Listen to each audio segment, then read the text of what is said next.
Hi friends, welcome back to my channel Kanchela Sunushi 517. అందరూ ఎలా ఉన్నారు ఫ్రెండ్స్? బాగున్నారా? నేను కూడా బాగున్నాను ఫ్రెండ్స్. ఈ లాగ్ అయితే ద్వాదశి రోజు సాయంకాలంది ఫ్రెండ్స్. ద్వాదశి రోజున మా పక్కన ఉండే లక్ష్మి గారు అయితే ఇలా పూజనైతే చేసుకున్నారు. వాళ్ళు ద్వాదశి రోజు సాయంకాలం అయితే తులసి కళ్యాణం అయితే చేస్తారంట. అయితే తులసి కళ్యాణానికి మమ్మల్ని కూడా రమ్మన్నారు. అయితే మేము వెళ్ళాము. చాలా అంటే చాలా బాగా చేశారు ఆ రోజు పూజ. తులసమ్మకైతే చీర కట్టారు. పైన మాలని డెకరేషన్‌లా వేశారు. కింద వెంకన్న బాబుని పెట్టి మాలనైతే వేశారు. పైన ఉన్న తులసమ్మకైతే ఆభరణాలన్నీ ఏశారు. ముఖ్యంగా తాళిని వేశారు. ఇలా తులసి కళ్యాణం పూజ అయితే చాలా బాగా జరిగింది.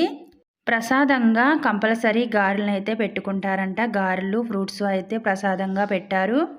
పూజ అయిన అనంతరం హారతినైతే ఇచ్చారు. నమో Venkatesha. Bye friends. Thank you for watching.